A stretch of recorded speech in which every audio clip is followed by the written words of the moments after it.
그들이 길 갈 때에 예수께서 한 마을에 들어가심에 마르다라 이름하는 한 여자가 자기 집으로 영접하더라. 그에게 마리아라 하는 동생이 있어 주의 발치에 앉아 그의 말씀을 듣더니 마르다는 준비하는 일이 많아 마음이 분주한지라 예수께 나아가 이르되 주여, 내 동생이 나 혼자 일하게 두는 것을 생각하지 아니하시나이까.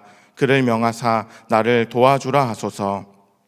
주께서 대답하여 이르시되 마르다야 마르다야, 내가 많은 일로 염려하고 근심하나 몇 가지만 하든지 혹은 한 가지만이라도 족하니라.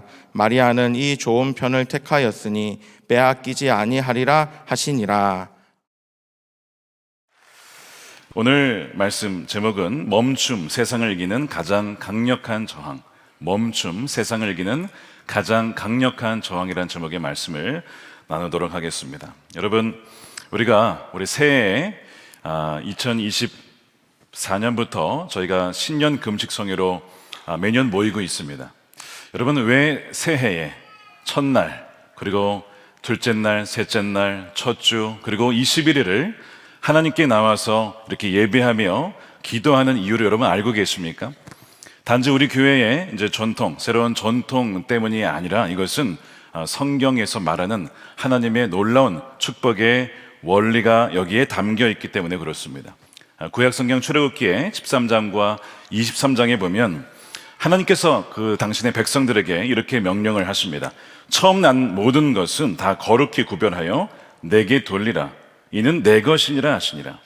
23장에도 내 토지에서 처음 거둔 열매에 가장 좋은 것을 가져다가 너희 하나님 여호와의 전에 드릴지니라. 자, 이것이 초시의 영성, 바로 첫 열매의 원리이죠. 왜 하나님께서 첫 것을 요구하실까?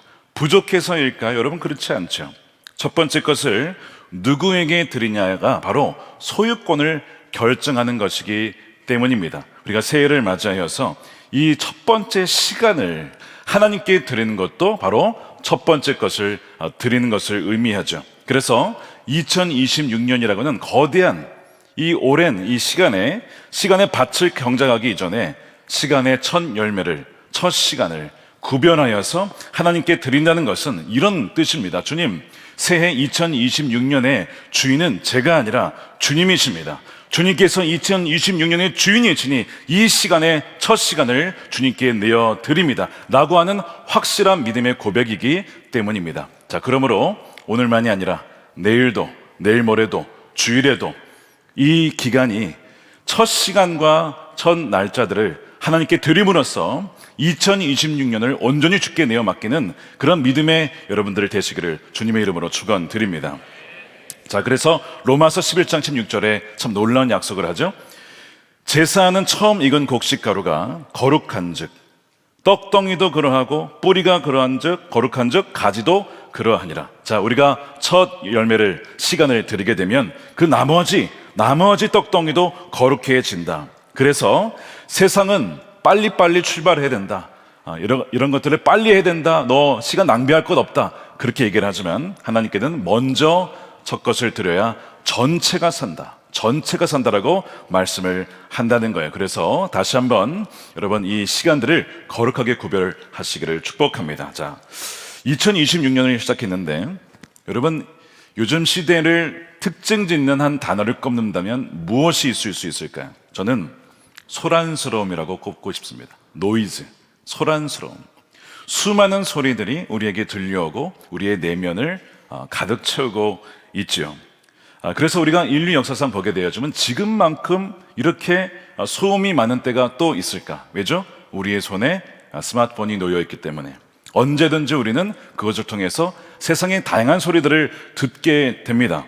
내가 궁금해하기도 전에 이제는 AI가 비서와 알고리즘을 통해서 알아서 시간 맞춰서 딱딱 제공해 주죠. 정보들을 제공해 주고 뉴스를 주면서 또한 필요한 것들을 이렇게 가져다 줍니다. 참 좋은 세상인데 역설적이게도 우리의 마음에 쉼과 어떤 여유가 없어졌습니다. 스마트폰을 켜면 계속해서 정보가 쏟아집니다. 여러분, 소셜 미디어를 켜시면 친구들, 또 패친들, 어떤 팔로워들의 다양한 사진과 모습들과 글들이 정말 쉴 새 없이 쏟아져 나오죠. 화려한 성공 스토리도 있고요. 또한 그걸 통해서 끊임없이 비교를 하게 되어주는 그 마음의 분주함들. 아, 내가 뒤처지는 것 같아. 아, 야, 저 친구 벌써 저렇게, 야, 저 직급까지 올랐어? 집을 샀네. 어머머, 자녀가 대학을 합격했네. 뭐 이러면서 이 소셜 미디어를 보면서 뭔가 정보가 채워지긴 하지만 내 마음을 분주하게 만들고 불안하게 만들지 않습니까? 그래서 어떻게 해요? 아, 내가 더 열심히 뛰어야겠다. 내가 투잡을 뛰어야겠다. 내가 밤을 새서 공부해야겠다. 일을 해야겠다. 뭔가 우리 애가 마음이 훨씬 더 분주해지는 것을 깨닫게 되죠. 여러분, 물론 이렇게 열심히 사는 것이 결코 나쁜 게 아닙니다. 여러분, 우리가 열심히 살아야 돼요. 왜냐하면 깨어진 세상에 살고 있기 때문에 우리는 에덴 동산에 사는 게 아니잖아요. 가만히 있어도 그냥 먹을 것이 나온다면 못하러 일을 하겠습니까? 자, 그런데 그런 세상이 아니라 정말 더 열심히 일찍 일어나서 운동하고 공부하고 일하고 그래야 그런 경쟁 사회에서 이길 수 있지 않겠습니까? 그러니까 많은 사람들이 그렇게 열심히 살아가는 것이죠. 우리가 흘리는 땀방울은 결코 죄가 아니죠. 생존을 위한 거룩한 몸부림이자 하나님께서 우리에게 맡겨주신 삶을 정말 성실하게 살려고 하는 그런 노력과 성실함입니다. 자, 그런데 정직하게 우리의 내면을 한번 돌아봤으면 좋겠습니다. 문제는 열심이 아니에요. 열심히 하는 건 좋은데 그 열심히 하고자 하는 내 마음의 동기는 무엇이냐, 동력이 무엇이냐 하는 것이죠.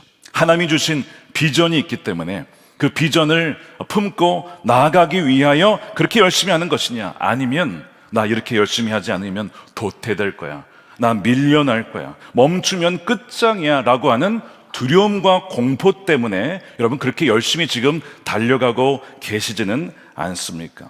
자, 그러니까 우리 안에 그런 도태와 밀려남, 이런 두려움 때문에 내 자신을 책짓질 한다면 뭔가 지금 우리는 동기가 잘못되는 것이죠. 우리가 경계해야 될 영적인 문제입니다. 자, 그러다 보니까 우리가 정말 싫어하는 게 있어요. 저도 참 싫어하는 게 있는데 가만히 있는 겁니다. 공백의 시간이 있는 거, 가만히 있는 거 정말 싫어하지 않습니까?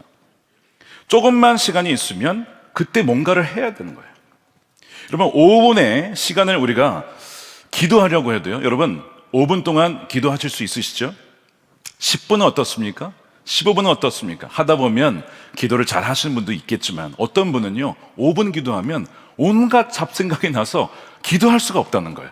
해야 될 일이 마구마구 떠오르고 그 다음에 뭘 해야겠다, 누구한테 연락해야겠다, 놓친 것들이 막 생각이 나는 거예요. 그래서 막 기도가 되지 않는다는 분들이 참 많이 있습니다. 우리는요 잠시의 멈춤도 공백도 허용할 수가 없어요. 많은 현대인들이 그렇게 살아갑니다. 자, 그런데 우리가 현대인이라서 그런 것일까? 여러분, 꼭 그렇지는 않습니다. 왜냐? 바로 마귀가 우리를 공격하여서 우리 영혼을 파괴하려고 어둠의 세력에 치밀하고도 무서운 전략이 바로 이 분주함과 소란스러움에 있기 때문입니다. 지난 성탄 전야제 때 헬 컴퍼니라고 지옥 회사죠. 이 모티브가 되었던 게 뭐냐면 C.S. 루이스의 스크루테이프의 편지라는 책입니다. 거기에 보면 악마들이 어떻게 하면 이 환자인 이 크리스천을 환자라고 부릅니다. 이 하나님에게 미친 환자들 이러면서 환자들을 계속 주님을 알지 못하도록 그렇게 할 수 있을까를 이제 연구한 그런 어록이 담겨 있어요. 그래서 고참 악마 이 스크루테이프가 조카인 악마 워머드에게 이렇게 얘기를 하죠. 나는 음악과 침묵 두 가지를 다 혐오한다. 음악과 침묵을 다 혐오한답니다. 왜 그런지 아십니까? 여러분, 음악은요 하모니, 조화로움이죠. 음악을 들으면 무엇인가가 조화롭게, 모든 오케스트라가 아름답게 자신의 역할을 감당하는 하나님의 어떤 그 창조 계획과 세상을 운영해 나가시는 그 아름다운 모습을 들을 수 있기 때문에 너무 좋은 거예요. 그렇기 때문에 악마는 음악을 싫어한다는 겁니다. 악마는요 음악을 싫어하고 뭘 좋아하느냐? 경쟁과 아우성과 소음을 좋아합니다. 자, 그래서 이 영혼을 고양시키는 음악을 듣는 것 자체를 고문으로 여긴다는 거예요. 또 한 가지는 침묵을 싫어합니다. 왜냐? 여러분, 침묵은 하나님을 만나는 장소이기 때문에 그렇습니다. 침묵 속에서 하나님은 내 자신의 연약함과 유한함을 깨닫죠. 그리고 하나님의 세미한 음성을 듣고 영적으로 깨어나게 됩니다. 언제요? 하나님 앞에 침묵하며 주님 앞에 머물러 있을 때, 멈추어 있을 때, 그때에 주님을 만나게 되는 거예요. 그러니까 악마들이 하는 일이 무엇이냐? 결코 주님 앞에 서지 못하도록, 결코 주님의 음성을 듣지 못하도록 끊임없이 뭘 만든다? 소음을 만들어서 우리 안에 채워준다는 거예요. 자, 그래서 이렇게 얘기를 합니다. 우리는 멜로디와 침묵을 다 몰아내고 그 자리를 소음으로 가득 채울 것이다. 소음이야말로 우리 아버지 사탄의 왕국 전체를 지키는 유일한 방어 수단이다. 여러분 좀 소름 돋지 않습니까? 왜냐하면 우리 일상에 얼마나 소음이 많은지 몰라요. 얼마나 많은 소식들이 우리의 내면을 채우는지 모릅니다. 사탄의 전략은 우리를 텅 비게 만드는 게 아니라 가득 채우는 거예요. 뭘로? 소음으로. 소음으로 가득 채워서 하나님의 음성이 들리지 않도록 하는 것이 여러분 마귀의 전략이라고 하는 거예요. 쉴 새 없는 알람 소리, 피드의 소리, 뉴스와 쇼츠들, 남들과의 비교, 미래에 대한 불안, 이러한 영적인 소음들로 가득 채우는 거예요. 우리의 마음과 뇌와 생각을 가득 채워서 절대로 주님의 음성을 듣지 못하도록, 그리하여서 선한 목자 되신 주님을 따라가지 못하도록 우리 안에 온갖 소음을 채운다는 것이죠. 여러분, 끊임없는 소음은 우리 영혼을 잠재우는 마취제와 같습니다. 마취제와 같아요. 사탄은 저와 여러분의 귀에 끊임없이 소음을 불어넣어서 사랑하는 내 아들아, 사랑하는 내 딸아라고 하는 이 음성을 듣지 못하도록 합니다. 계속해서 우리를 산만하게 만든다는 거예요. 그래서 참 놀랍게도 하나님이 없이도, 하나님의 음성을 듣지 않고도 내가 열심히 일하면 살아갈 수 있도록 만드는 것이 여러분 사탄의 전략인 것입니다. 참 무서운 것이죠. 하나님으로부터 우리를 영원히 떼어놓으려고 하는 이 사탄의 전략이 너무나 치명적인 것입니다. 그래서 우리에게 필요한 것이요, 여러분 육신의 금식만이 아닙니다. 우리가 물론 이제 한 끼 이상 금식을 하자라고 권면을 하고 그렇게 오신 분들이 계시겠지만, 사실 2026년을 맞이한 우리들에게 또한 특별히 이 MZ세대에게 필요한 금식이 뭘까요? 바로 미디어 금식입니다. 미디어 금식. 여러분 솔직하게 한번 우리 젊은 분들, 아마 어른들도 한번 생각해 보세요. 어른들도 만만치 않으실 겁니다. 하루에 한 끼, 두 끼 금식하는 것과 아예 스마트폰을 끄고 지내는 것과 무엇이 더 어렵습니까? 많은 청년들과 젊은이들은요, 후자를 훨씬 더 어려워할 겁니다. 한시라도 폰이 없으면요, 불안해서 살 수가 없어요. 들여다보지 않으면 살 수가 없어요. 엘리베이터에서 그 30초 내려가는 동안도 잠시 그 공백을 어떻게 할 수가 없어서 계속 보고 있는 그 자신을, 다른 사람들은 모르지만 그 자신은 정작 모른다는 것이죠. 여러분, 미디어 금식이 필요해요. 이미 많은 사람들이 디지털 도파민에 중독이 되어 있습니다. 더 자극적인 영상에, 뉴스에 무엇인가 내 마음을 요동칠 수 있고 뭔가 자극을 줄 수 있는 그것을 계속 찾게 만드는 그 디지털 도파민의 중독에 되어 있다는 것이죠. 그래서 여러분, 스마트폰은요, 기가 막힌 선교의 도구죠.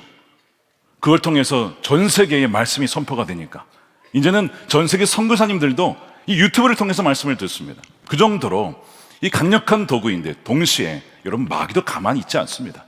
그걸 가지고 어떻게 해서든지 우리의 뇌와 마음과 생각에 소음을 집어넣도록 온갖 잡음들을 그냥 꾸역꾸역 넣는다는 것이죠. 그래서 여러분 스마트폰이요, 우리의 영혼에 이 소음을 주입하는 가장 강력한 직통 파이프가 될 수 있다는 거예요. 자, 그래서 우리가 이 파이프를 잠그지 않은 채 육신의 금식만 한다면 꼭 이와 같은 겁니다. 배고픈 상태로 세상 소음을 먹는 겁니다. 금식이 무슨 소용이에요? 배는 굶어 있는데 세상 소음을 계속 듣고 있다면 금식하는 이유가 무엇이 있겠습니까?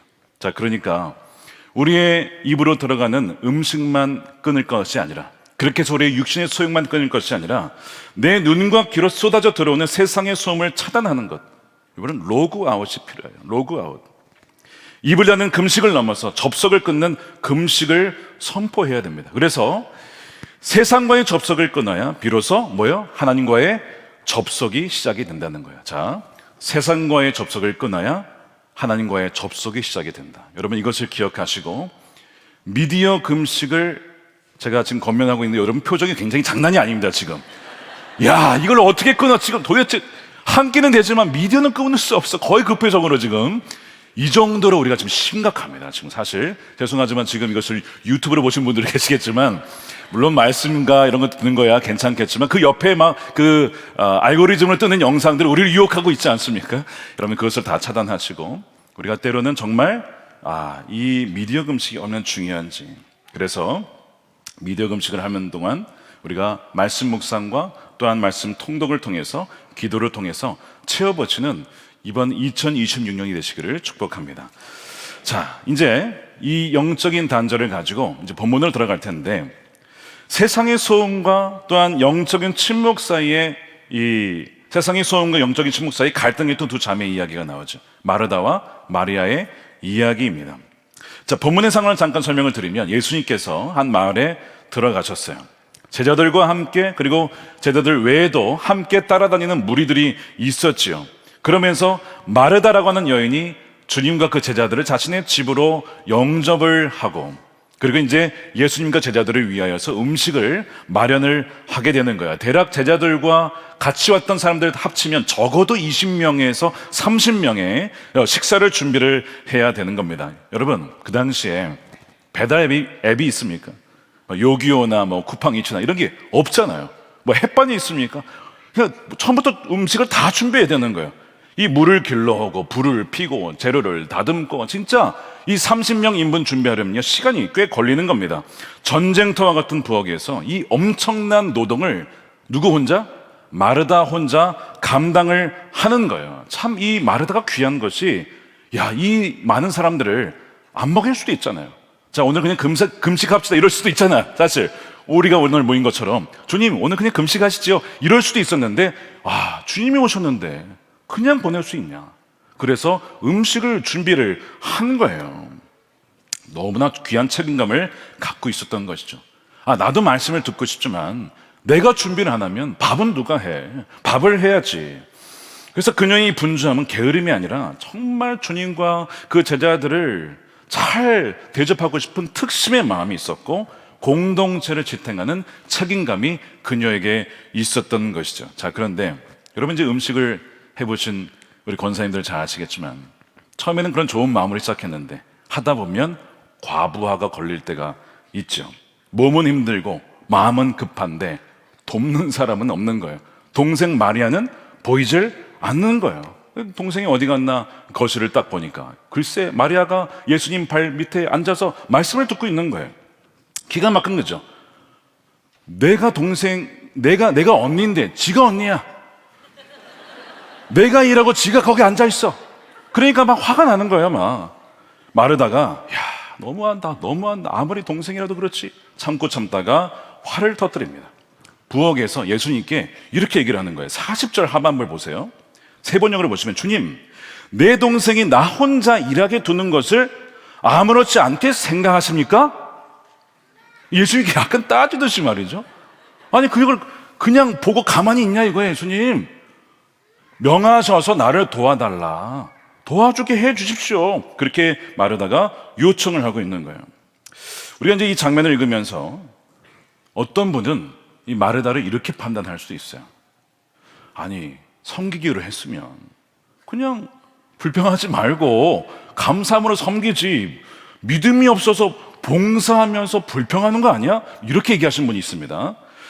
혹은 마르다 성격 까칠하네, 예민하네, 뭐 이러면서 약간 마르다를 안 좋게 얘기하시는 분이 있는데, 저는 좀 마르다 편을 좀 들어주고 싶습니다.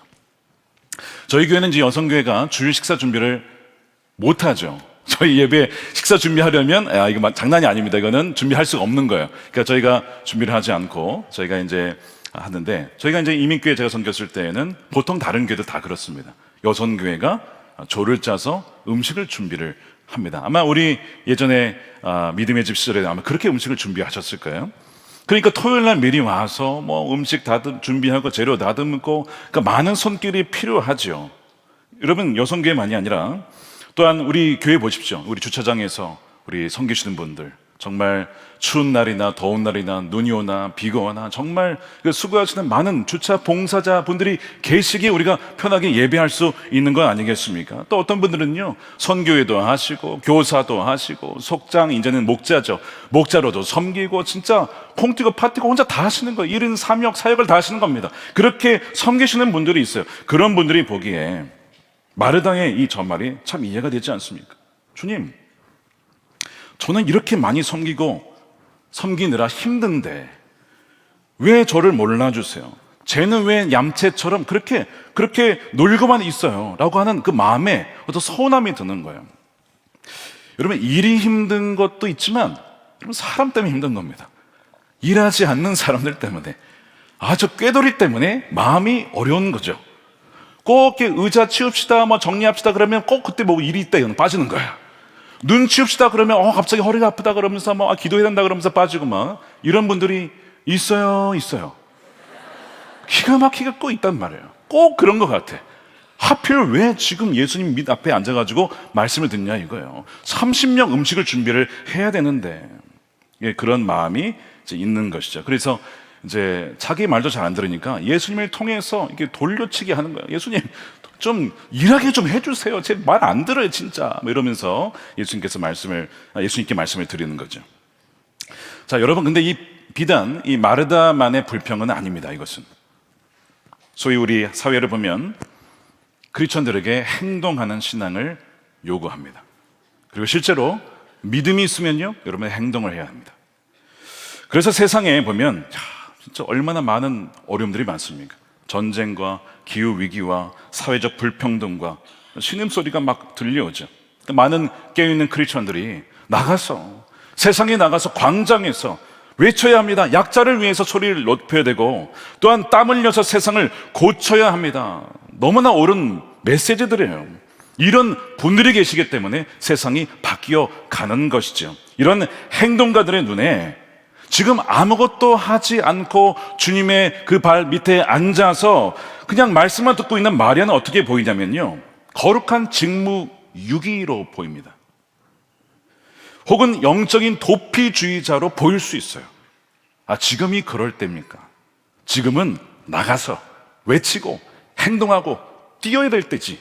지금은 말씀 들을 때가 아니고 기도할 때가 아니고 지금은 행동해야 할 때입니다. 여러분, 이것이 지금 오늘날의 마르다의 메시지인 것이죠. 지금 밖에 할 일이 얼마나 많은데, 태산 같은데, 세상은 난리인데 혼자 평안하자고 말씀을 듣는 게 말이 됩니까? 기도만 한다는 게 말이 됩니까? 그것이 진정 믿음입니까? 그것이 사랑입니까? 그것이 정말 하나님이 원하시는 것이라고 생각을 합니까? 라는 질문을 하는 거예요. 여러분, 어떻게 생각하세요? 몇 달 전에 한 교구의 모임에 갔을 때 이제 무명의 질문을 받았어요. 그 중에 이런 질문이 있었습니다. 목사님, 지금 밖에 나가서 행동해야 할 때입니다. 근데 기도만 한 이들이 있습니다. 하나님께서 이들을 어떻게 본다고 생각하십니까? 저는 하나님이 아닌데요. 그건 하나님께 여쭤보세요. 하나님이 어떻게 생각하는지 제가 어떻게 알겠어요? 마르다의 질문과 좀 비슷하죠. 이분은 정말 나라를 사랑하시는 분이십니다. 너무나 감사해요. 그러니까 이분이 보기에 믿음이 있다면 정말 이제는 행동을 해야 하는데 가만히 있는 것 같으니까 답답한 것입니다. 여러분, 이것은 새로운 질문이 아니에요. 교회 역사를 보면 3세기, 4세기쯤에 교회가 세속화되자 사막으로 떠났던 사막의 교부들, Desert Fathers라고 하는 분들이 있었습니다. 그들을 향해서도 엄청난 비판이 쏟아졌어요. 무슨 비판이냐? 왜 세상의 아픔을 외면하고 사막으로 도망칩니까? 자, 그러므로 이 마르다의 분노가 단지 준비할 일이 많아서, 설거지가 많아서의 어떤 불평이 아닙니다. 신앙은 삶으로 증명해야 되는데 왜 당신은 듣고만 있습니까? 라는 이런 질문이죠. 행동하는 신앙인의 정당한 항변이라는 거예요. 그러니까 이 마르다의 말은 굉장히 일리가 있는 이야기입니다. 그런데 예수님의 답변이 궁금하죠. 예수님이 그녀의 정당한 항변 뒤에 숨겨진 그 마르다의 그 섬김이 너무 귀하지만 마르다의 내면에서 울리고 있는 위험한 경고음을 들으셨습니다. 그리고 그녀의 상태를 이렇게 40절에 진단합니다. 마르다는 준비하는 일이 많아 마음이 분주한지라. 자, 성경이 이렇게 진단해요. 자, 준비하는 일이 많아서 마음이 분주하다. 헬라어로 페리스파오라고 되어 있습니다. 페리스파오. 자, 이 단어가 성경 다른 곳에서 어디에 쓰인지 아십니까? 오직 여기에만 쓰인 아주 독특한 단어입니다. 마르다에게만 쓰인 단어예요. 이 단어의 어근 스파오는 무엇이냐면 신약 성경에서 사도행전이나 또한 겟세마네 동산에서 어떤 칼을 빼내요. 이 스파오거든요. 칼을 빼내다. 무엇인가 분리가 되는 거예요. 칼집에서 칼이 그냥 이렇게 확 뽑혀지는 그 물리적인 어떤 그 힘을 의미합니다. 그러니까 지금 마르다가 지금 분주하다는 것은 무엇이냐? 단지 바쁘다, 바빠, 아유 너무 일이 많아, 그게 아니라고 하는 거예요. 이게 무슨 얘기냐면 칼을 뽑듯이 그녀의 영혼이 사방의 너무나 다양한 일들로 말미암아 예수님과 분리되고 있다는 것입니다. 예수님과의 임재에서 뜯겨 나가고 있다는 것입니다. 이것이 지금 분주하다, 페리스포의 의미입니다. 마음이 사방으로 난도질 당해서 갈갈이 찢어져서 주님과 멀어지고 있다는 거예요. 그 결과가 무엇이냐? 41절입니다. 주께서 대답하여 이르시되 마르다야 마르다야 내가 많은 일로 염려하고 근심하니. 왜 염려하고 근심합니까? 주님으로부터 페리스파오, 너무나 많은 일들로 말미암아 주님의 임재에서 멀어졌기 때문에, 떨어져 나갔기 때문에, 그래서 마음에 염려와 근심이 찾아오는 것이죠. 여러분, 이것이 마르다의 비극인 것입니다. 몸은 교회에 부엌에 있어요. 손은 주님을 위해서 일하고 있어요. 그런데 정작 그녀의 영혼은 주님으로부터 멀어지고 있습니다. 영혼이 떨어져 나가고 있습니다. 뜯겨져 나가고 있습니다. 그래서 염려와 근심이 몰려오고 있다는 거예요. 그래서 여러분, 이 단어를요, 헬라어잖아요. 구약 성경을 헬라어로 만든 70인역에도 이 단어가 쓰이는 곳이 있어요. 어딘지 아십니까? 바로 솔로몬이 그 전도서에서 인생은 참 괴롭고 헛된 것이다라고 표현할 때에, 인생의 헛된 수고를 괴로운 곳이라고 할 때, 괴로운 것, 이 괴로운 것이 바로 페레스파스모스, 똑같은 얘기예요. 페레스파오에서 나온 단어입니다. 아, 괴로운 것, 똑같은 단어죠. 주님의 발치에 앉아서 공급받지 못하고 일과 사역의 무게에만 짓눌려 있는 그 상태, 이것이 지금 마르다의 상태. 여러분, 이것은 더 이상 사명이나 기쁨이 아니에요. 영혼의 괴로움입니다. 마르다는 지금 이 괴로움에 감옥해서 지금 비명을 지르고 있는 거예요. 누구 앞에서? 예수님 앞에서. 예수님을 두고도 염려하고 있어요. 기가 막히죠. 여러분, 예수님이 눈앞에 있어요. 여러분 생각해 보세요. 예수님 여기 계시다고 생각해 보세요. 염려가 되겠습니까? 근심이 되겠습니까? 안 되죠. 주님이 여기 계신데 뭐가 걱정이 되겠어요? 주님이 내 앞에 바로 계신데, 근데 마르다는 주님을 보고도 떨어져 나갔기 때문에 그렇게 많은 염려와 근심이 몰려오고 마음이 분주했던 것입니다. 사랑하는 여러분, 신년을 맞이해서 혹시 마음이 분주하고 염려가 되고 근심이 되십니까? 여러분, 그 수많은 일들 때문이라고 생각하십니까 혹시? 여러분, 그게 아닙니다. 그게 아니라 내 마음이 페리스파오, 주님으로부터 떨어져 나간 상태이기 때문에 염려와 근심이 있는 거예요. 여러분, 그 상태가 되면요, 아무리 주님이 나타나셔도 마르다처럼 주님이 앞에 계셔도 근심할 수 있어요. 주님이 앞에 계셔도 계속 염려에 빠져 있을 수 있다는 것입니다. 사랑하는 여러분, 자, 그러면 우리의 영혼이 지금 페리스파원, 즉 주를 위해서 열심히 무엇인가를 하긴 하지만 사실상 내 영혼이 분리되어 있고 마음이 찢어져 있는지 아닌지를 어떻게 알 수 있을까요? 여러분, 세 가지를 정직하게 한번 점검해 보시기를 바랍니다. 몇 가지가 있습니다. 만약 이 세 가지 증상이 있다면요, 지금 위험 신호를 여러분 신호등 앞에 서 있는 것으로 여러분 생각하셔야 됩니다. 첫 번째, 섬기는 기쁨 대신에 피해의식이 자리 잡고 있지는 않습니까? 섬기는 기쁨 대신에 피해의식이 있는 거예요. 왜 나만 이렇게 고생해야 돼? 다른 이들은 왜 가만히 있지? 억울함이 올라온다면 그것이 페리스파워입니다. 여러분, 건강한 사명은요, 감사를 낳죠. 야, 내가 이렇게 섬길 수 있는 것이 얼마나 감사한가. 주님이 나를 사용해 주신 것이 얼마나 감사한가. 저는 지금도 주님이 써주심이 감사해요. 많은 일들이 있지만 주님, 저를 써주셔서 감사해요. 제가 무엇인데 강단에 세워주십니까?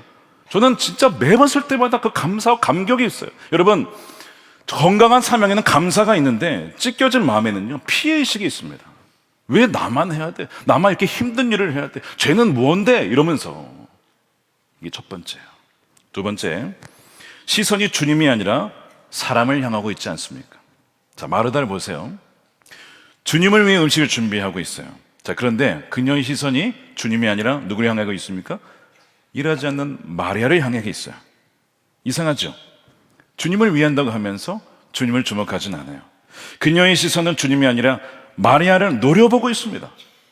내가 주를 위해 일하는 것보다 다른 이들이 더 눈에 들어오고 마치 일하지 않는 것처럼 여겨지는 그 사람 때문에 화가 난다면요, 여러분, 우리의 마음은 이미 one heart, 한 마음이 아니에요. 이미 찢겨져 있는 것입니다. 일을 하면서 여러분, 회사의 일이든 교회의 일이든 무엇이든 주님이 정말 보이십니까? 아니면 그 다른 누군가가 자꾸 보이십니까? 후자라면 이 두 번째 증상이 내게 있는 것입니다. 세 번째, 기도가 대화가 아니라 따짐이 되고 있지는 않습니까? 주여, 내 동생이 저렇게 있는 걸 아무렇지 않게 생각하십니까? 이 마르다의 이 질문을 한번 잘 보세요. 이게 지금 사실은 주님께 하는 질문이니까 이것도 하나의 기도일 수 있죠. 주님께 묻는 기도입니다. 자, 그런데 이거는 사실 따지고 있는 겁니다. 우리말 성경으로 이렇게 되어 있습니다. 주여, 제 동생이 저한테만 일을 떠맡겼는데 왜 신경도 안 쓰십니까? 더 다가오죠, 이 말씀이, 이 표현이. 여러분, 물론 여러분, 기도는요, 하나님께 우리의 불평과 원망도 쏟아낼 수 있어요. 어디에 나옵니까, 그것이? 여러분, 시편을 읽어보세요. 하나님, 도대체 이 세상이 뭡니까? 어떻게 악한 사람들이 형통하게 될 수 있습니까? 뭐 이러면서 막 쏟아내잖아. 그럴 수 있어요. 여러분, 그것도 기도입니다. 근데 여러분, 결론은 그건 아니에요. 그랬는데 나중에 하나님의 계획을 보니까 악인이 멸망하고 그렇군요, 이걸로 끝나요. 그런데 우리의 기도가 계속 불평과 원망이야. 뭔가 내 영혼이 병들었다는 겁니다. 내 영혼이 지금 뭔가 아파하고 있다는 거예요. 지금 뭔가 좋은 일을 한다고 하면서 그 사역과 일의 감옥에 갇혀 버린 것입니다. 여러분, 엘리야가 850대 1 불 끌어와가지고 다 쓸어버렸잖아요. 그렇죠? 그냥 막 다 쳐가지고 선지자를 다 죽이고 이제 이랬는데 바로 도망치면서 번아웃이 왔어요. 주님을 보다가 주님을 보지 못하고 이제는 사람을 봅니다. 어떤 사람을 보냐면, 왜 너희들은 가만히 있어? 나 혼자야, 나 혼자. 주님, 저 혼자입니다. 쟤네들은 왜 아무도 나서지 않고 있습니까? 갑자기 주님을 보다가 사람을 보니까 시험이 막 드는 거예요. 주님 뭐라고 하시죠? 야, 너 혼자 아니야. 무릎 꿇지 않은 7,000명이 있어. 네가 몰라서 그래.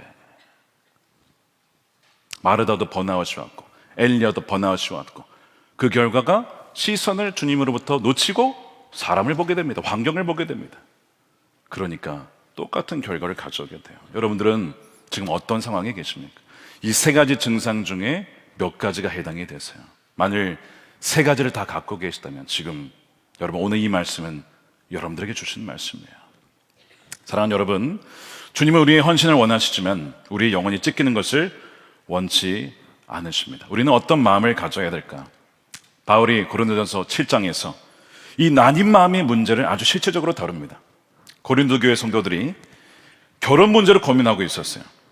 결혼하게 되면 남편은 아내를 어떻게 기쁘게 할까? 아내는 남편을 어떻게 기쁘게 할까? 이 마음이 나뉘게 된다는 거죠. 그래서 세상 일을 염려하여 어찌하여야 아내를 기쁘게 할까 하여 마음이 갈라지는 상태를 꿰뚫어 보면서 그래서는 안 된다라고 하면서 하신 말씀이 35절입니다. 내가 이것을 말하면 너희의 유익을 위함이요 너희에게 올무를 놓으려 함이 아니니 오직 너희로 하여금 이치에 합당하게 하여 흩뜨러짐이 없이. 자, 여기에 페리스 파워가 들어가 있어요. 근데 그 앞에 A라고 하는 부정사가 들어가 있습니다. 즉 흐트러짐 없이 찢어지지 않는 마음, 주의력이 분산되지 않고 하나로 통합된 마음으로 주를 섬기게 하려 함이라. 바로 이번 성의 주제 One Heart를 얘기하고 있는 것이죠.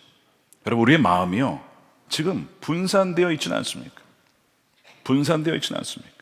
우리가 하나된 마음, 이 온전히 주님을 주목하는 마음, 나뉘지 않은 마음, 이것이 회복되어지는 2026년이 되시기를 축복합니다.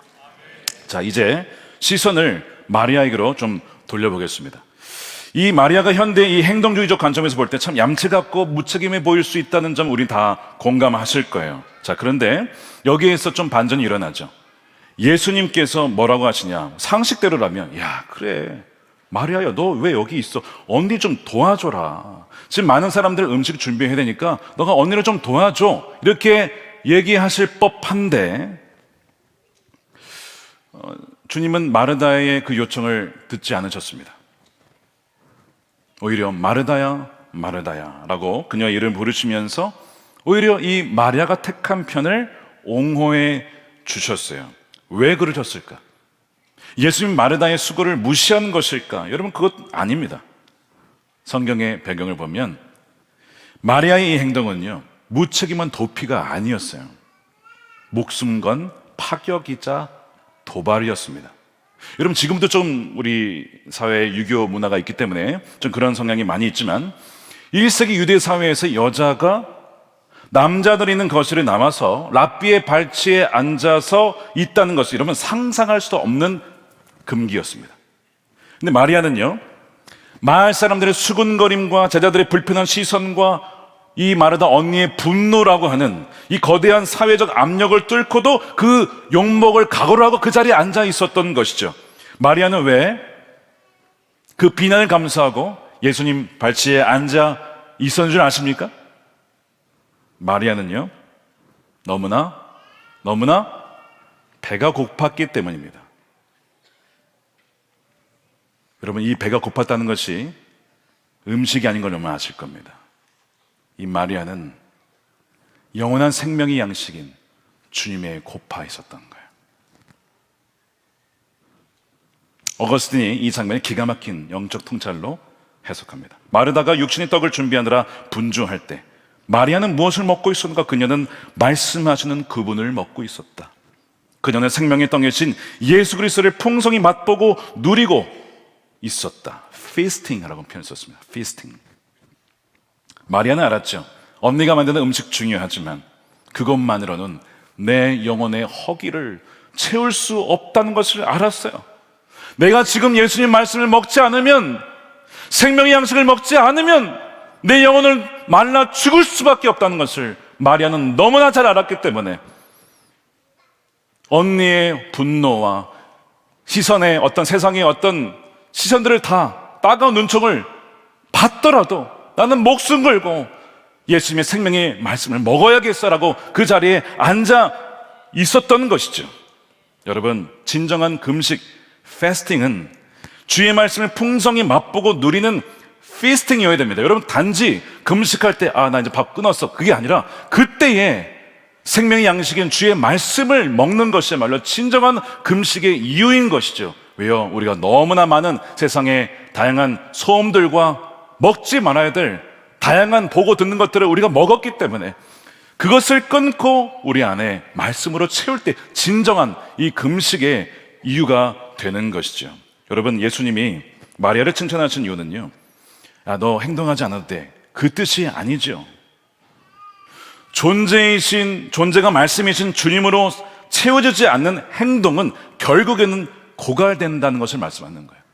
행동이 중요하지만 그러나 먼저 그 행동에, 그 doing에 존재가 되는 주님으로 채워져야만, 그래야 진정 행동과 변화가 일어날 수가 있다는 것입니다. 여러분, 광장을 나가기 전에, 세상을 변화시키기 이전에 먼저 우리가 먹어야 됩니다. 먼저 먹고 살아야 됩니다. 그렇지 않으면 여러분 탈진되고요, 쓰러지고요, 사람들을 비판하며 원망하며 그렇게 변할 수밖에 없는 거예요.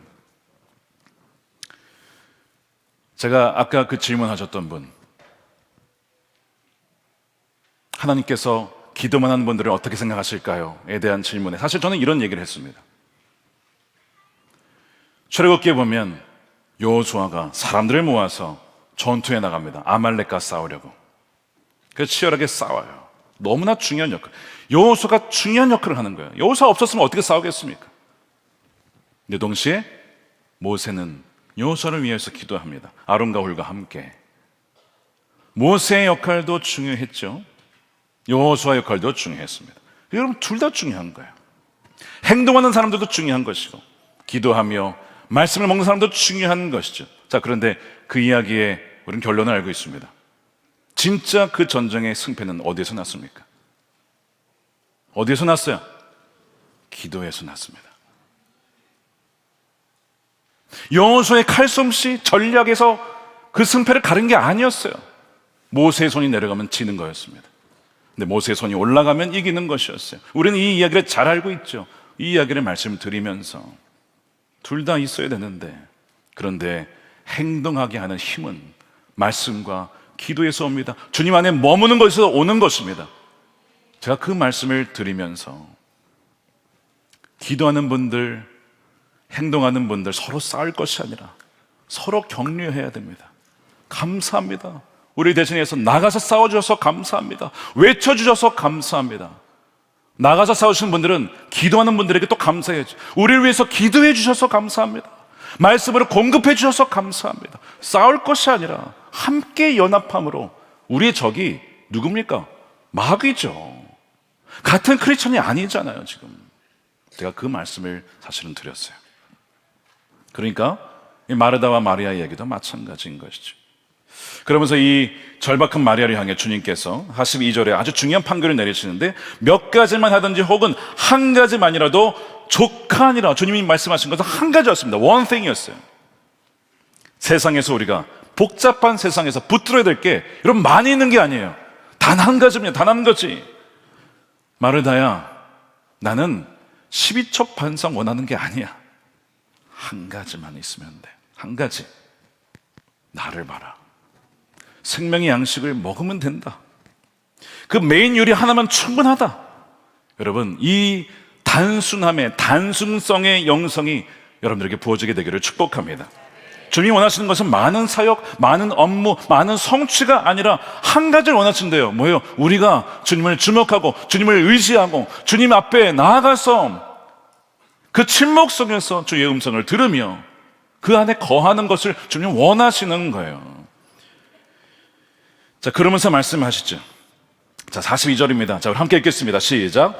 마리아는 이 좋은 편을 택하였으니 빼앗기지 아니하리라 하시니라. 빼앗기지 아니하리라. 자, 이 좋은 편이라는 단어를 보면 ESV 성경이나 NASB 영어 성경에 보면 좋은 편, good part라고 번역을 했어요. good part, 좋은 편. 근데 NIV 성경은 뭐라고 번역했냐면 더 좋은 것, what is better. 더 좋은 것을 택했다는 거예요. 물론 원어의 의미는 좋다는 의미를 갖고 있습니다. 베러의 의미보다는. 자, 그런데 무슨 의미냐? 마르다의 섬김도 좋은 거예요. 나쁜 게 아니에요.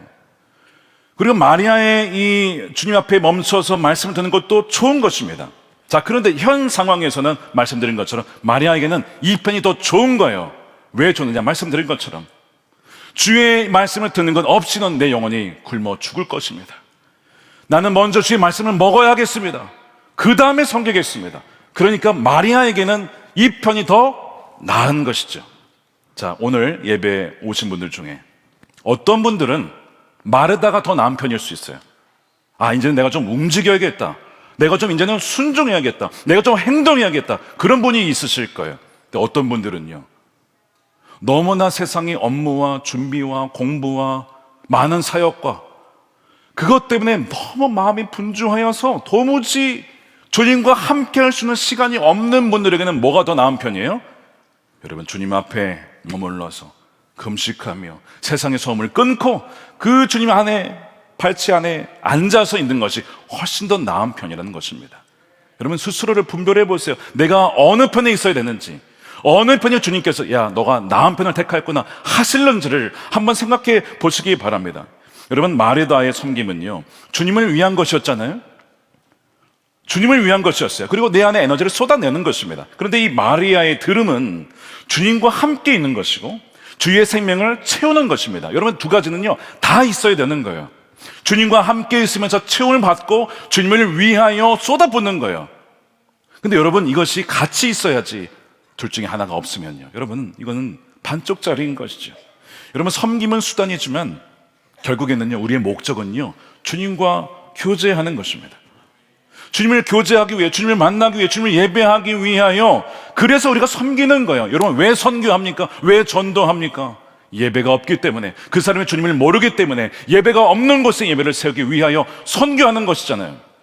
그러니까 여러분, 궁극적인 목적은요, 예배, 즉 주님을 만나고 주님과 교제하는 것인데, 내가 섬기느라 그 예배를 하지 못하고, 내가 섬기느라 봉사하느라 내가 정작 주의 말씀을 듣지 못한다면 나는 지금 사실은 영적으로 메말라가고 이것저것에 의해서 내 마음이 찢겨지고 있는 상태라고 하는 것이죠. 공급이 먼저고 주님을 먹는 것이 먼저고 말씀을 먹고 듣는 것이 먼저다. 그래야 내가 하는 그 귀한 사역도 기쁨으로 감당할 수 있단다. 사랑하는 여러분, 제가 자주 듣는 질문이 있습니다. 뭔지 아십니까? 목사님, 교회에 수많은 사역들이 있는데 그 많은 사역들은 어떻게 다 그것을 감당하십니까? 말씀 사역뿐만 아니라 회의부터 해서 선교와 모든 것을 다 감당하셔야 되는데 이걸 어떻게 하십니까? 하고 질문을 참 많이 하세요.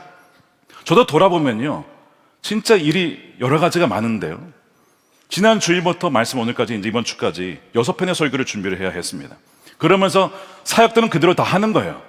근데 돌아다 보면 사실은 그 상황을 보면요, 진짜 하루에도 뭐 전화, 카톡, 뭐 연락부터 해서 일이 막 터지고 그러면 마치 제 영혼을 막 사망에서 잡아 뜯는 것 같아요. 막 저를 여기서 끌어가고 저기서 끌어가고 저기서 끌어가고, 교회만이 아니라 외부에서도, 연회에서도, 교단에서도, 다른 교회에서도, 해외에서도 저를 막 다 끌어가는 것 같아요. 견딜 수가 없어요, 제가. 근데 여러분, 제가 뭘 해야 될까요? 많은 게 아니에요. 많은 게 아니에요. 단 한 가지입니다. 주님 앞에 목숨 걸고 머물러 있는 거예요. 목숨 걸고, 새벽에 목숨 걸고 그 시간을 지켜서 기도하는 거예요. 그 오전 시간에 목숨 걸고 말씀을 묵상하며 주님과 교제하는 거예요. 여러분, 제가 메말라 죽으면요, 죄송하지만 우리 성도님들 다 죽는 겁니다. 좀 오바일 수도 있어요. 그렇지만 실제로 그렇습니다. 담임 목사가 메말라 죽어간다, 많은 일에 분주하여서 하느라 주님과 만나는 시간이 없이 하면요, 여러분, 결국에는요, 이것은 시간 문제예요. 터지기 마련입니다. 번아웃이 오든지 스캔들이 터든지 뭔가 터지기 마련이에요. 왜 그런 일이 터지느냐? 너무나 바쁜 거예요. 주님 앞에 머물러 있을 시간도 없어요. 기도할 시간도 없어요. 말씀 묵상할 시간도 없어요. 독서할 시간도 없으면요, 갈갈이 찢겨져서 그렇게 죽는 거예요. 그래서 저는 다른 것보다 가장 제가 중요하게 여기는 스케줄이 뭘까요? 주님을 만나는 그 시간이에요. 그 시간만큼 목숨 걸고 지켜달라고요. 제가 비서실에 부탁하는 게 있어요. 이 시간은 절대로 지켜주셔야 됩니다. 다른 요청은 절대로 안 돼요. 일정이 있다고 말해주세요. 무슨 일정? 주님과 만나는 일정이 있다고. 주님과 만나는 일정이 있다고, 가장 중요한 일정이 있다고. 그래야 내가 사니까. 제가 살아야 저희 가정이 살고 자녀들이 살고 아내가 살고, 그래야 교회가 사니까. 여러분, 많은 일들을 감당하신 분들이 계시죠. 사업에서, 사역에서, 우리 장로님도 그렇고 뭐 많은 분들이 계실 거예요. 많은 일들을 하실 텐데 뭐 저걸리 가는 것 같아 진짜. 근데 주님 뭐라고 하십니까? 많은 것이 필요한 게 아니야. 한 가지만 있으면 된다. 한 가지로 족하다. 우리는 그것을 좀 잃어버리고 있는지도 몰라요. 2026년 여러분, 한 가지를 회복하는 여러분들이 되시기를 축복합니다. 예전에 어떤 분이 저와 비슷한 고민을 하셨나 봐요. 저희 성도님이시는데 교회에서 많은 사역을 감당하셨어요. 목장도 섬기고 팀사역도 섬기고 이런저런 봉사를 섬기고 1인 한 4, 5역을 막 하시는 겁니다. 몸도 마음도 지쳤어요. 번아웃이 왔어요. 몸이 진짜 아픈 거예요. 마음도 힘들어요. 근데 다 중요한 사역이에요. 내려놓을 수가 없는 거예요. 여러분, 그런 분들 계시죠? 지금 한번 손 들어보세요. 아니 진짜 있으실 거예요. 마르다들이 엄청 많아. 제가 뭐라고 말씀드렸을까요? 집사님, 운동을 해서 체력을 더 키우세요. 그래야 더 많은 이들이 감당할 수 있습니다 라고 말하지 않았어요. 집사님은 슈퍼맨 아닙니다. 집사님, 예수님 아니에요. 우린 예수님 아니에요. 우린 유연하고 연약하고 깨어지기 쉬운 존재입니다. 모든 걸 다 하려고 하지 마세요. 메시아라고 생각하지 마세요. 집사님, 중요한 존재지만 그렇게 중요한 존재는 아닙니다. 이게 되게 좋아하는 표현이에요. 여러분들은 중요한 존재지만 그렇게 중요한 존재는 아닙니다. 그렇게 중요한 존재는 누구십니까? 우리 주님이시죠. 근데 뭐 다 자기가 하려고 그래요. 물론 부탁해서 그런 거지만 마음이 좋아서 거절을 못 하신 분들이 있어요. 다 지고 있는 거야. 그러니까 사방에서 말이 끌고 가듯이 막 끌려가는 이 마음, 페레스 파워, 그 상태에 왔어요. 집사님, 다 끊으시고 한 가지만 족합니다. 그 한 가지를 제가 두 가지를 얘기한 거예요. 한 가지 뭐와 의미냐? 첫 번째는 사역 중에 다 끊고 하나만 하십시오. 그게 한 가지고, 그 하나는 그냥 주님 앞에 머무십시오. 그래서 저는 다 내려놓는 걸 권면을 했는데 결국은 하나를 선택을 하셨어요. 그거는 꼭 하셔야겠다고 하더라고요. 중요한 것은 주님과의 관계를 회복하는 것이었어요. 여러분, 주님 앞에 여러분들은 멈춰 계십니까? 우선순위가 바르십니까? 신년 새해 좋은 것을 택하여, 더 좋은 것을 택하여 빼앗기지 아니하는 2026년이 되시기를 축복합니다. 빼앗기지 아니하리라. 어거스틴이 마리아와 마르다의 이 영적인 상태를 바다와 항구에 비유했어요. 이렇게 얘기를 했습니다. 마르다는 아직 거친 바다 위에서 노를 젓고 있는 중이고 마리아는 이미 항구에 도착해서 닻을 내렸다. 마리아는 지금 세상의 소음과 분주함과 사람들의 시선이라는 폭풍호에서 예수 그리스도라는 항구에 자신의 영혼을 단단히 묶어놓고 있었다는 것이죠. 너무나 멋진 표현이에요. 2026년에 여러분, 계속해서 세상은 여러분들을 끌고 가려 할 것입니다. 눈치 챙겨라. 남들 다 뛰는데 너 앉아있을 거야. 도태되고 싶어. 너 이러다가 밀려날 거야. 막 두려움을 심어줄 거예요. 그때 이 마리아의 이 뻔뻔함 한번 여러분 기억하셔야 돼요. 그래, 욕할 때만 해라. 나는 살아야겠다. 나는 주님을 먹어야겠다. 주의 생명의 양식을 먹어야겠다. 생명의 양식을 먹고 살아야겠다. 그래야 내가 살아야 사랑도 할 수 있고 가정도 세울 수 있고 세상도 사람도 이웃도 섬길 수 있지 않겠는가. 사랑하는 여러분, 이제 우리가 원하트라고 하는 이 마음을 품고 살아가기 위해서 구체적으로 어떻게 해야 될까? 산소 마스크의 원칙을 기억하시기 바랍니다. 여러분, 비행기 타시면 승무원이 그 산소 마스크 설명할 때 꼭 하는 이야기가 있어요. 무슨 얘기죠? 반드시 보호자가 먼저 쓰고 아이에게 씌워주십시오. 그 얘기입니다. 우리 보통 아이를 사랑하니까 아이를 먼저 씌워주려고 해요. 안 된다는 거예요. 보호자가 살아야 아이가 살 수 있다는 것입니다. 똑같은 원리를 말하고 있어요. 여러분, 마리아의 행동은요, 이기적인 것처럼 보이죠? 이기적인 게 아닙니다. 예수님이라고 하는 산소 마스크를 먼저 써야 숨을 쉴 수 있는 생존 전략을 택한 거예요. 말씀드린 것처럼 여러분, 사랑하는 우리 성도님들, 부모님들, 먼저 예배 자리에서 숨을 쉬셔야 여러분들의 자녀와 가정이, 공동체가 살아날 수가 있는 것입니다. 산소 마스크의 원칙을 기억하십시오. 그리고 또한 일터 속에서 도심의 수도사가 되어서 세상을 변화시키십시오. 자, 아까 3세기, 4세기에 이 사마귀 교보들에는 비난이 있다고 했어요. 너희는 왜 도피를 하냐? 세상에 대한 책임을 지지 않고 왜 도망가느냐? 이렇게 비난을 했습니다. 그때 사막 교보들의 영성가였던 에바그리우스가 이런 얘기를 해요. 수도사는 모든 사람에게서 분리된 자이지만 동시에 모든 사람과 연합된 자이다.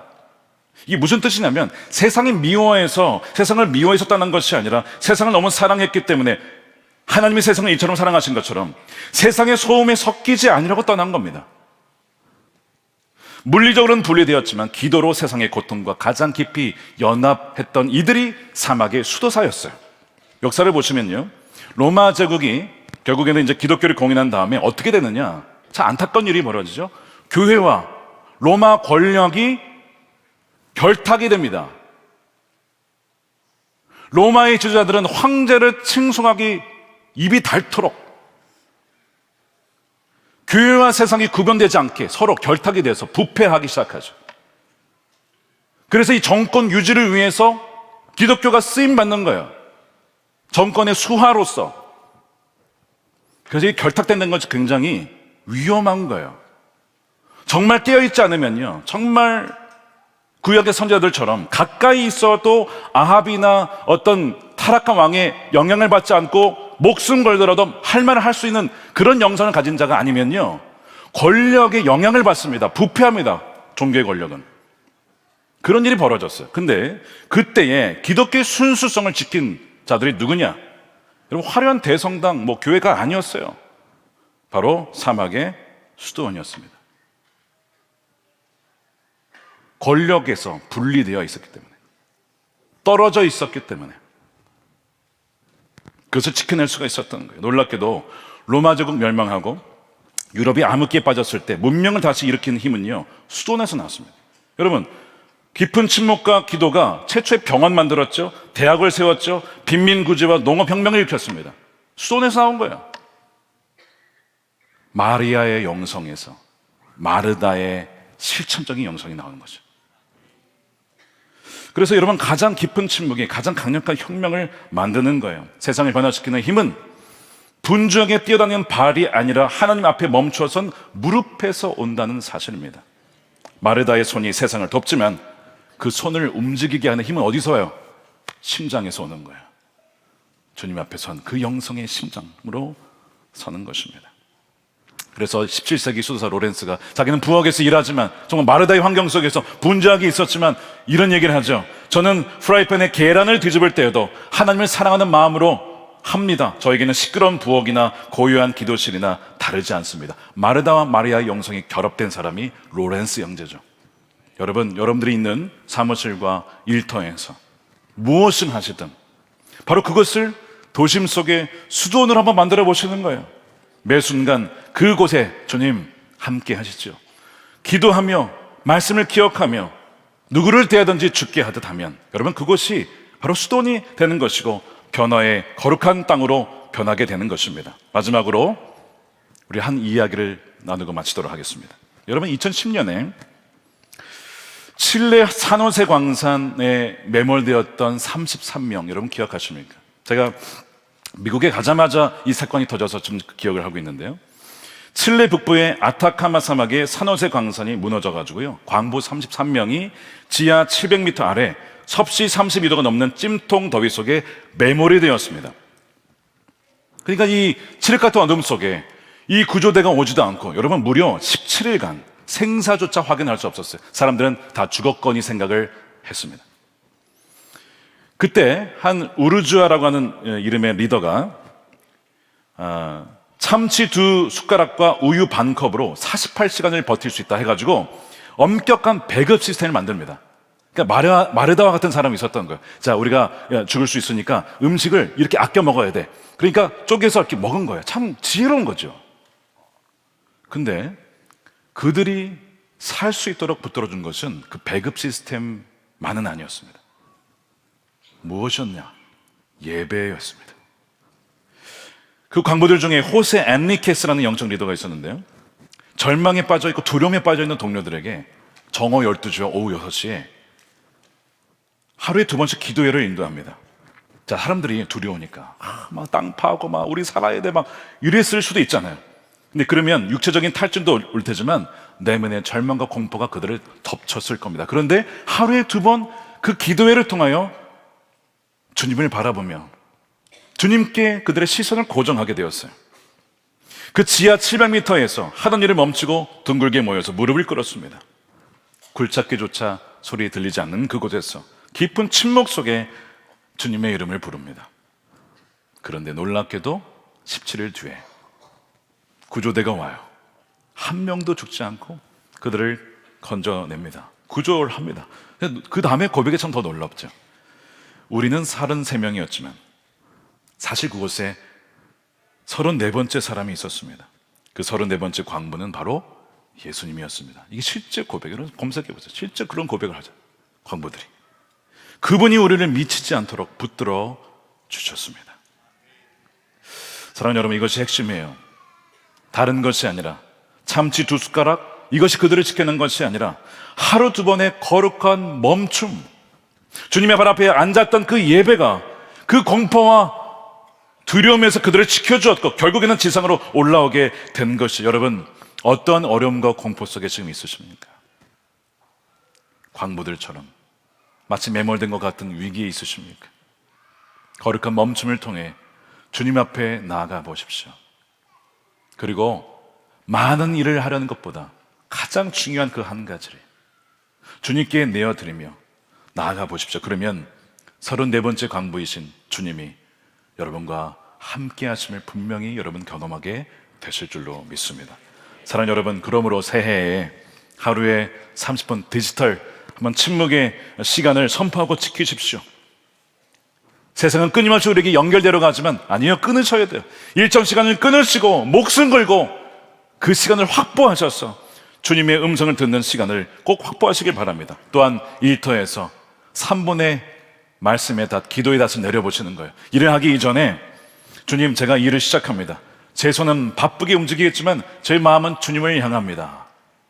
그러면 여러분들이 있는 곳이 바로 도심 속의 수도원이 된다는 것이죠. 또한 마지막으로 말씀을 읽으실 때 그냥 어떻게 내가 이번에 일도 꼭 하리라 그러면서 막 읽는 게 아니라 막 해치우는 거야. 막 여러분, 그것도 물론 이 콩나물 물 부으면 다 빠져나가는 것 같지만 잘하잖아요. 뭐 그것도 뭐 나쁘진 않지만, 여러분, 마리아가 한 것이 무엇입니까? 바로 feasting, 이 풍성하게 음미하고 맛보는 거였어요. 말씀을 읽으실 때 많이 안 하셔도 괜찮아요. 한 문장, 한 단어만이라도 여러분 족합니다. 그 단어와 그 문장이 레마가 되어 우리 안에 미쳐올 때, 들리게 올 때, 여러분요, 어떠한 환경 속에서도 주님이 함께 계심으로 우리는 그 위기와 어려움을 이겨낼 수가 있다는 것입니다. 사랑하는 여러분, 이 놀라운 은혜가, 그래서 이 마르다의 분점을 극복하고 또한 마리아의 간절을 회복하여서 손은 부지런하되 마음은 주님께 온전히 내려있는 이 원할트의 성도가 되어서 2026년이 주님과 함께 친밀하게 동행하는 한 해가 되시기를 우리 주님의 이름으로 축원드립니다.